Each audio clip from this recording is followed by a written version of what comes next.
हरे कृष्णा। स्वागत है आपका हमारे YouTube चैनल भक्ति सागर में। आज हम आप सबको बृहस्पति देव की बहुत ही सुंदर कथा और पौराणिक कथा सुनाएंगे। बृहस्पतिवार व्रत का महात्म्य एवं विधि। इस व्रत को करने से समस्त इच्छाएं पूर्ण होती हैं और बृहस्पति महाराज प्रसन्न होते हैं। धन, विद्या, पुत्र तथा मनोवांछित फल की प्राप्ति होती है। परिवार में सुख तथा शांति रहती है। इसलिए यह व्रत सर्वश्रेष्ठ और अति फलदायक है। इस व्रत में केले का पूजन ही करें। कथा और पूजन के समय मन, कर्म और वचन से शुद्ध होकर मनोकामना पूर्ति के लिए बृहस्पति देव भगवान से प्रार्थना करनी चाहिए। दिन में एक समय ही भोजन करें। भोजन चने की दाल आदि का करें। नमक न खाएं। पीले वस्त्र पहने। पीले फलों का प्रयोग करें। पीले चंदन से पूजन करें। पूजन के बाद भगवान बृहस्पतिवार की कथा सुननी चाहिए। बृहस्पतिवार की कथा इस प्रकार है। प्राचीन समय की बात है। एक बड़ा प्रतापी तथा दानी राजा था। वह प्रत्येक गुरुवार को व्रत रखता एवं पूजन करता था। यह उसकी रानी को अच्छा न लगता। न वह व्रत करती और न ही किसी को एक पैसा दान में देती। राजा को भी ऐसा करने से मना करती। एक समय की बात है। राजा शिकार खेलने वन को चले गए। घर पर रानी और दासी थी। उस समय गुरु बृहस्पति साधु का रूप धारण कर राजा के दरवाजे पर भिक्षा मांगने आए। साधु ने रानी से भिक्षा मांगी तो वह कहने लगी, हे साधु महाराज, मैं इस दान और पुण्य से तंग आ गई हूँ। आप कोई ऐसा उपाय बताएं जिससे यह सारा धन नष्ट हो जाए और मैं आराम से रह सकूं। साधु रूपी बृहस्पति देव ने कहा, हे देवी, तुम तो बड़ी विचित्र हो। संतान और धन से भी भला कोई दुखी होता है।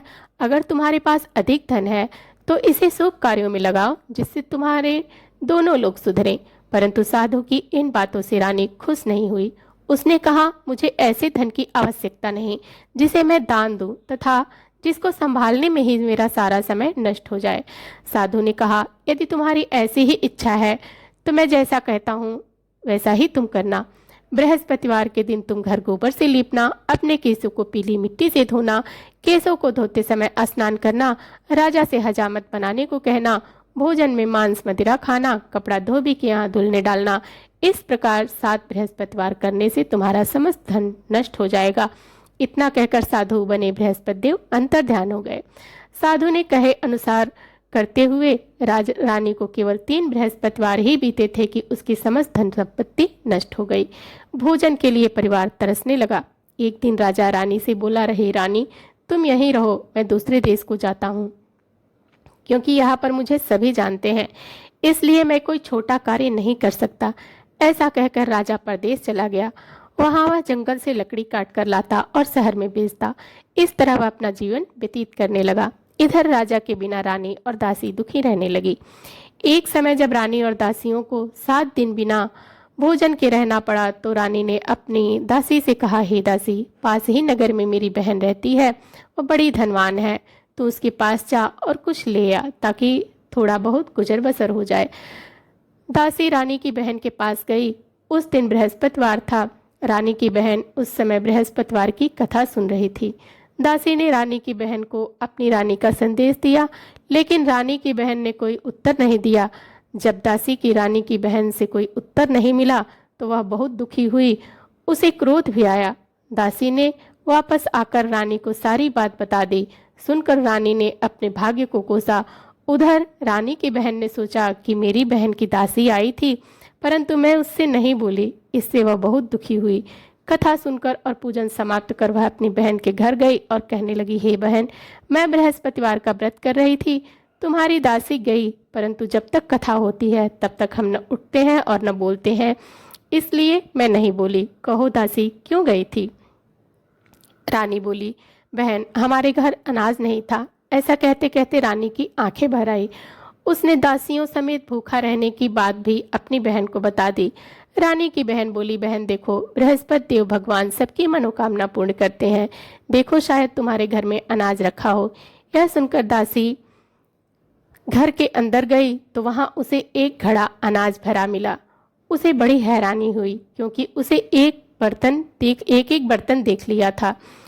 उसने बाहर आकर रानी को बताया। दासी रानी से कहने लगी, हे रानी, जब हमको भोजन नहीं मिलता तो हम सब व्रत ही तो करते हैं।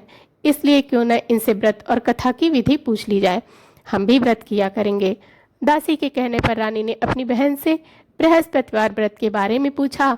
उनकी बहन ने बताया, बृहस्पतिवार के व्रत में चने की दाल और मुनक्का से विष्णु भगवान का केले की जड़ में पूजन करें तथा दीपक जलाएं, पीला भोजन करें तथा कथा सुने। इससे गुरु भगवान प्रसन्न होते हैं और मनोकामना पूर्ण करते हैं। व्रत और पूजन की विधि बताकर रानी की बहन अपने घर लौट आई। रानी और दासी दोनों ने निश्चय किया कि बृहस्पति देव भगवान का पूजन जरूर करेंगे। 7 रोज बाद जब बृहस्पतिवार आया तो उन्होंने व्रत रखा। घुड़साल में जाकर चना और गुड़ बीन लाई तथा उसकी दाल से केले की जड़ तथा विष्णु भगवान का पूजन किया। अब पीला भोजन कहाँ से आए? दोनों बड़ी दुखी हुई, परंतु उन्होंने व्रत किया था, इसलिए बृहस्पति देव भगवान प्रसन्न थे। एक साधारण व्यक्ति के रूप में वे 2 थालों में सुंदर पीला भोजन लेकर आए और दासी को देकर बोले, हे दासी, यह भोजन तुम्हारे लिए है और तुम्हारी रानी के लिए है, इसे तुम दोनों ग्रहण करना। दासी भोजन पाकर बहुत प्रसन्न हुई। उसने रानी को सारी बात बताई। उसके बाद से वे प्रत्येक बृहस्पतिवार को गुरु भगवान का व्रत और पूजन करने लगी। बृहस्पति भगवान की कृपा से उनके पास धन हो गया, परंतु रानी की फिर पहले की तरह आलस्य करने लगी। तब दासी बोली, देखो रानी, तुम पहले भी इस प्रकार आलस्य करती थी। तुम्हें धन रखने में बहुत कष्ट होता था, इस कारण सभी धन नष्ट हो गया। अब गुरु भगवान की कृपा से धन मिला है तो फिर तुम्हें आलस्य होता है। बड़ी मुसीबतों के बाद हमने यह धन पाया है, इसलिए हमें दान पुण्य करना चाहिए। अब तुम भूखे मनुष्यों को भोजन कराओ, प्याऊ लगवाओ, ब्राह्मणों को दान दो, कुआं, तालाब, बावड़ी आदि का निर्माण करवाओ, मंदिर पाठशाला बनवाकर ज्ञान दो, कुंवारी कन्याओं का विवाह करवाओ, अर्थात धन को शुभ कार्यों में खर्च करो, जिससे तुम्हारे कुल का यश बढ़े तथा स्वर्ग की प्राप्ति हो, पितृ प्रसन्न हो। दासी की बात मानकर रानी शुभ कर्म करने लगी, उसका यश फैलने लगा। एक दिन रानी और दासी आपस में विचार करने लगी कि न जाने राजा किस दशा में होंगे। उनकी कोई खोज खबर भी नहीं है। उन्होंने श्रद्धा पूर्वक गुरु बृहस्पति भगवान से प्रार्थना की कि राजा जहाँ कहीं भी हो शीघ्र वापस आ जाए। उधर राजा परदेश में बहुत दुखी रहने लगा। वह प्रतिदिन जंगल से लकड़ी बीन कर लाता और उसे शहर में बेचकर अपने दुखी जीवन को बड़ी कठिनता से व्यतीत करता। एक दिन दुखी हो अपनी पुरानी बातों को याद करके वह रोने लगा और उदास हो गया। उसी समय राजा के पास बृहस्पति देव साधु के वेश में आकर बोले, हे लकड़हारे, तुम इस सुनसान जंगल में किस चिंता में बैठे हो, मुझे बतलाओ। यह सुनकर राजा के नेत्रों में जल भर आया। साधु की वंदना कर राजा ने अपनी संपूर्ण कहानी सुना दी। महात्मा दयालु होते हैं। वे राजा से बोले, हे राजा, तुम्हारी पत्नी ने बृहस्पति देव के प्रति अपराध किया था, जिसके कारण तुम्हारी यह दशा हुई। अब तुम चिंता मत करो, भगवान तुम्हें पहले से अधिक धन देंगे। देखो, तुम्हारी पत्नी ने बृहस्पतिवार का व्रत करना प्रारंभ कर दिया है। अब तुम भी बृहस्पतिवार का व्रत करके चने की दाल व गुड़ जल लोटे में डालकर केले का पूजन करो, फिर कथा कहो या सुनो। भगवान तुम्हारी सब मनोकामनाओं को पूर्ण करेंगे। साधु की बात सुनकर राजा बोला, हे प्रभु, लकड़ी बेचकर तो इतना पैसा नहीं बचता जिससे भोजन के उपरांत कुछ बचा सकूं। मैंने रात्रि में अपनी रानी को व्याकुल देखा है। मेरे पास कोई साधन नहीं जिससे उसका समाचार जान सकूं। फिर मैं कौन सी कहानी कहूं, यह भी मुझको मालूम नहीं। साधु ने कहा, हे राजा, मन में बृहस्पति भगवान के पूजन का व्रत का निश्चय करो, वे स्वयं तुम्हारे लिए कोई राह बना देंगे। बृहस्पतिवार के दिन तुम रोजाना की तरह लकड़ियां लेकर शहर जाना। तुम्हें रोज से दुगुना धन मिलेगा, जिससे तुम भली भांति भोजन कर लोगे तथा बृहस्पति देव की पूजा का सामान भी आ जाएगा। जो तुमने बृहस्पतिवार की कहानी के बारे में पूछा है वह इस प्रकार है। बृहस्पति देव की कहानी। प्राचीन काल में एक बहुत ही निर्धन ब्राह्मण रहता था। उसे कोई संतान न थी। वह नित्य पूजा पाठ करता। उसकी स्त्री न स्नान करती और न ही किसी देवता का पूजन करती। इस कारण ब्राह्मण देवता बहुत दुखी रहते थे। भगवान की कृपा से ब्राह्मण के यहाँ कन्या उत्पन्न हुई। कन्या बड़ी होने लगी। प्रातः स्नान करके वह भगवान विष्णु का जप करती। बृहस्पतिवार का व्रत भी करने लगी। पूजा पाठ समाप्त कर पाठशाला जाती और अपनी मुट्ठी में जौ भर के ले जाती और पाठशाला के मार्ग में डालती जाती। लौटते समय वह जौ स्वर्ण के हो जाते और उनको बीनकर घर ले आती। एक दिन वह बालिका सूप में उन सोने के जौ को फटक कर साफ कर रही थी। तभी उसकी माँ ने देख लिया और कहा कि हे बेटी, सोने के जौ को फटकने के लिए सोने का सूप भी तो होना चाहिए। दूसरे दिन गुरुवार था। कन्या ने व्रत रखा और बृहस्पति देव से सोने का सूप देने की प्रार्थना की। बृहस्पति देव ने उसकी प्रार्थना स्वीकार कर ली। रोजाना की तरह वह कन्या जौ फैलाती हुई गई, पाठशाला चली गई। पाठशाला से लौटकर जब वह जौ बीन रही थी तो वह बृहस्पति देव की कृपा से उसे सोने का सूप मिला। उसे वह घर ले आई और उससे जौ साफ करने लगी, परंतु उसकी माँ का वही ढंग रहा। एक दिन की बात है, कन्या सोने के सूप में जब जौ साफ कर रही थी, उस समय उस नगर का राजकुमार वहां से निकला। कन्या के रूप और कार्य को देखकर उस पर मोहित हो गया। राजमहल आकर वह भोजन तथा जल त्याग कर उदास होकर लेट गया।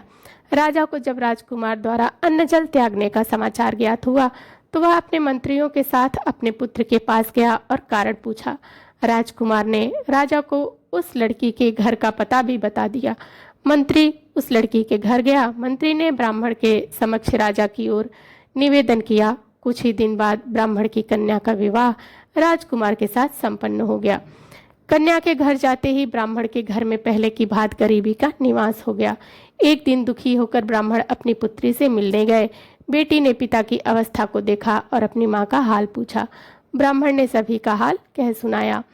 कन्या ने बहुत सा धन देकर अपने पिता को विदा कर दिया, लेकिन कुछ दिन बाद फिर वही हाल हो गया।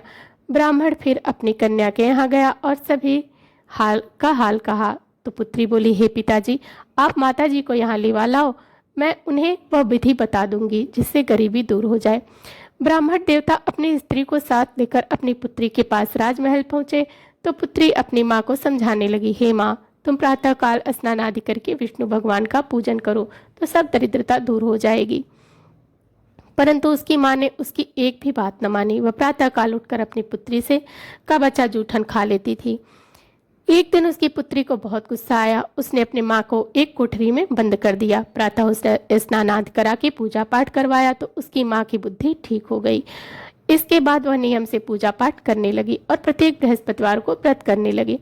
इस व्रत के प्रभाव से मृत्यु के बाद वह स्वर्ग को गई। वह ब्राह्मण भी सुखपूर्वक इस लोक का सुख भोग कर स्वर्ग को प्राप्त हुआ। इस तरह कहानी कहकर साधु देवता बने वहां से लोप हो गए। धीरे धीरे समय व्यतीत होने लगा। फिर बृहस्पतिवार का दिन आया। राजा जंगल से लकड़ी काटकर शहर में बेचने गया। उसे उस दिन और दिनों से अधिक धन मिला। राजा ने चना गुड़ आदि लाकर बृहस्पतिवार का व्रत किया। उस दिन से उसके सभी क्लेश दूर हो गए। परंतु जब अगले गुरुवार का दिन आया तो वह बृहस्पतिवार का व्रत करना भूल गया। इस कारण बृहस्पति भगवान नाराज हो गए। उस दिन उस नगर के राजा ने विशाल यज्ञ का आयोजन किया था तथा अपने समस्त राज्य में घोषणा करवा दी कि सभी मेरे यहाँ भोजन करने आवें, किसी के घर चूल्हा न जले। इस आज्ञा को जो न मानेगा उसको फांसी की सजा दे दी जाएगी। राजा की आज्ञा के अनुसार राज्य के सभी वासी राजा के भोज में सम्मिलित हुए, लेकिन लकड़हारा कुछ देर में से पहुंचा, इसलिए राजा को उसको अपने साथ महल में ले गए। जब लकड़हारे को भोजन करा रहे थे तो रानी की दृष्टि उस खूंटी पर पड़ी जिस पर उसका हार लटका हुआ था। उसे हार खूंटी पर लटका दिखाई नहीं दिया। रानी को निश्चय हो गया कि मेरा हार इस लकड़हारे ने चुरा लिया है। उसी समय सैनिक बुलवाकर उसको जेल में डलवा दिया। लकड़हारा जेल में विचार करने लगा कि न जाने कौन से पूर्व जन्म के कर्म में मुझे यह दुख प्राप्त हो रहा है, और जंगल में मिले साधु को याद करने लगा। तत्काल बृहस्पति देव साधु का रूप धर प्रकट हुए और कहने लगे कि अरे मूर्ख, तूने बृहस्पति देवता की कथा नहीं कही, उसी कारण तुझे यह दुख प्राप्त हुआ है। अब चिंता मत कर। बृहस्पतिवार के दिन जेल खाने के दरवाजे पर तुझे 4 पैसे पड़े मिलेंगे। उनसे तू बृहस्पतिवार की पूजा करना और तेरे सारे कष्ट दूर हो जाएंगे। अगले दिन उसे जेल के द्वार पर 4 पैसे मिले। राजा के ने पूजा का सामान मंगवाकर कथा कही और प्रसाद बांटा। उसी रात्रि में बृहस्पति देव ने उस नगर के राजा को स्वप्न में कहा कि हे राजा, तूने जिसे जेल में बंद किया है उसे कल छोड़ देना, वह निर्दोष है। राजा प्रातःकाल उठा और खूंटी पर हार टंगा देखकर लकड़हारे को बुलाकर क्षमा मांगी तथा राजा के योग्य सुंदर वस्त्र आभूषण देकर उसे विदा कर दिया। गुरुदेव की आज्ञा अनुसार राजा अपने नगर को चल दिया। जब राजा नगर के निकट पहुंचा तो उसे बड़ा ही आश्चर्य हुआ। नगर में पहले से अधिक बाग, तालाब और कुएं बहुत सी धर्मशालाएं, मंदिर आदि बने हुए थे। राजा ने पूछा, यह सब किसका बाग और धर्मशाला है? तब नगर के सब लोग कहने लगे कि यह सब रानी और दासी द्वारा बनवाए गए हैं। राजा को आश्चर्य हुआ और गुस्सा भी आया कि उसकी अनुपस्थिति में रानी के पास धन कहाँ से आया होगा। जब रानी ने यह खबर सुनी तो राजा आ रहे हैं तो उसने अपनी दासी से कहा कि हे दासी, देख राजा हमको कितनी बुरी हालत में छोड़ गए थे, वह हमारी ऐसी हालत देखकर लौट न जाए, इसलिए तू दरवाजे पर खड़ी हो जा। रानी की आज्ञा अनुसार दासी दरवाजे पर खड़ी हो गई और जब राजा आए तो उन्हें अपने साथ महल में लिवा लाई। तब राजा ने क्रोध करके अपनी तलवार निकाली और पूछने लगा, बताओ यह धन तुम्हें कैसे प्राप्त हुआ? तब रानी ने सारी कथा सुनाई। राजा ने निश्चय किया कि मैं रोजाना दिन में 3 बार कहानी कहूँगा और रोज व्रत किया करूँगा। अब हर समय राजा के दुपट्टे में चने की दाल बंधी रहती तथा दिन में 3 बार कथा कहता। एक रोज राजा ने विचार किया कि चलो अपनी बहन के यहाँ हो आऊं। इस तरह का निश्चय कर राजा घोड़े पर सवार होकर अपनी बहन के यहाँ चल दिया। मार्ग में उसने देखा कि कुछ आदमी एक मुर्दे को लिए जा रहे हैं। उन्हें रोककर राजा कहने लगा, अरे भाइयों, मेरी बृहस्पतिवार की कथा सुन लो। वे बोले, हमारा तो आदमी मर गया है, इसको अपनी कथा की पड़ी है। परंतु कुछ आदमी बोले, अच्छा कहो, हम तुम्हारी कथा भी सुनेंगे। राजा ने चने की दाल निकाली और कहानी शुरू कर दी। जब कथा आधी हुई तो मुर्दा हिलने लगा और जब कथा समाप्त हुई तो राम राम कह के मुर्दा खड़ा हो गया। राजा आगे बढ़ा। उसे चलते चलते शाम हो गई। आगे मार्ग में उसे एक किसान खेत में हल चलाता मिला। राजा के उससे कथा कहने का आग्रह किया लेकिन वह नहीं माना। राजा आगे चल पड़ा।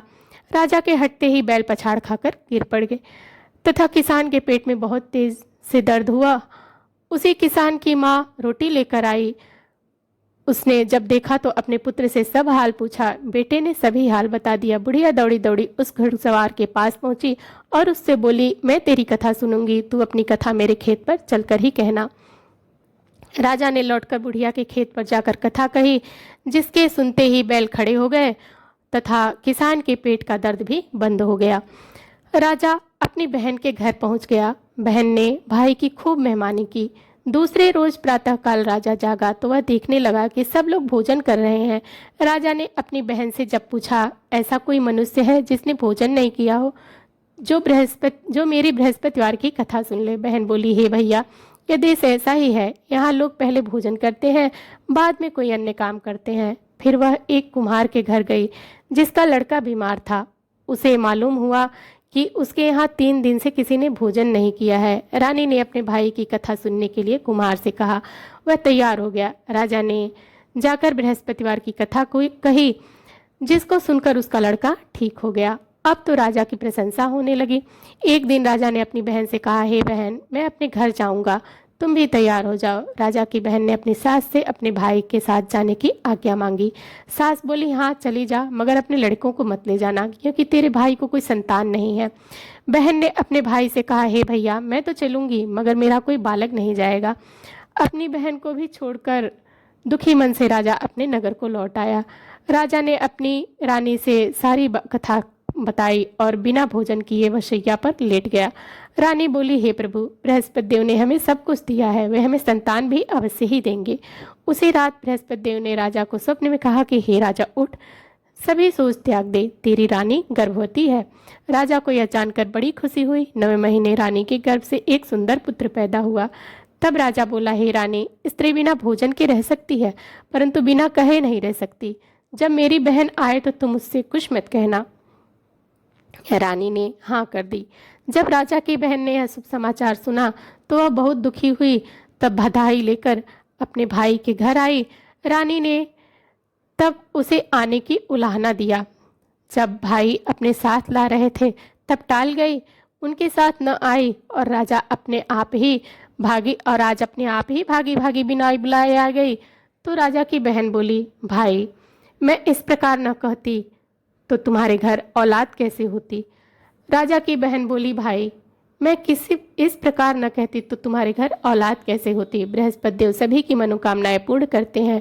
जो सद्भावना पूर्वक बृहस्पतिवार का व्रत करता है एवं कथा सुनता या पढ़ता है अथवा सुनता है और दूसरों को सुनाता है, बृहस्पति देव उसकी सभी मनोकामनाएं पूर्ण करते हैं, उनकी सदैव रक्षा करते हैं। जो संसार में सद्भावना से गुरुदेव का पूजन एवं व्रत सच्चे हृदय से करते हैं उनकी सभी मनोकामनाएं वैसे ही पूर्ण होती है। जैसे सच्ची भावना से रानी और राजा ने बृहस्पति देव की कथा का गुणगान किया तो उनकी सभी इच्छाएं बृहस्पति देव जी ने पूर्ण की। अनजाने में बृहस्पति देव की उपेक्षा न करें, ऐसा करने से सुख शांति नष्ट हो जाती है। इसलिए सबको कथा सुनने के बाद प्रसाद लेकर जाना चाहिए। हृदय से उनका मनन करते हुए जयकारा बोलना चाहिए। इति श्री बृहस्पतिवार कथा। जय बृहस्पति देवा, ओम जय बृहस्पति देवा, छिन छिन भोग लगाऊं कदली फल मेवा। ओम जय बृहस्पति देवा, तुम पूर्ण परमात्मा, तुम अंतर्यामी, जगत पिता जगदीश्वर, तुम सबके स्वामी। ओम जय बृहस्पति देवा, चरणामृत निज निर्मल सब पातक हरता, सकल मनोरथ दायक कृपा करो भरता। ओम जय बृहस्पति देवा, तन मन धन हर पढ़ कर जो जन शरण पड़े, प्रभु प्रकट तब हो कर आकर द्वार खड़े। ओम जय बृहस्पति देवा, दीन दयाल दयानिधि भक्तन हितकारी, पाप दोष सब हरता भव बंधन हारी। ओम जय बृहस्पति देवा, सकल मनोरथ दायक सब संशय हारो, विषय विकार मिटाओ संतन सुखकारी। ओम जय बृहस्पति देवा, जो कोई आरती तेरी प्रेम सहित गावे, जेठानंद आनंद कर सोनी जय पावे। ओम जय बृहस्पति देवा। सब बोलो भगवान विष्णु की जय, बोलो बृहस्पति देव भगवान की जय। देवताओं के गुरु बृहस्पति को कुंडली में शुभ कैसे बनाएं, आइए जाने सरल उपाय। नीचे लिखे मंत्र का उच्चारण कम से कम 108 बार करें। एकाक्षरी मंत्र ओम बृहस्पतये नमः। और दान सामग्री पीला वस्त्र, स्वर्ण पुखराज, हल्दी की गांठ, गाय का घी, चने की दाल, केसर, पीले पुष्प, पीले फल, इन सब चीज़ों का दान करें। उक्त सामग्री को वस्त्र में बांधकर उसकी पोटली बनाएं, तत्पश्चात उसे मंदिर में अर्पण करें अथवा बहते जल में प्रवाहित करें। तो प्रिय भक्तजनों, आज की कथा यहीं पर समाप्त होती है। कथा अच्छी लगे तो हमारे वीडियो को लाइक, चैनल को सब्सक्राइब और कमेंट बॉक्स में ज़रूर बताएं कि कथा आपको कैसी लगी। मिलते हैं अगली वीडियो में। धन्यवाद।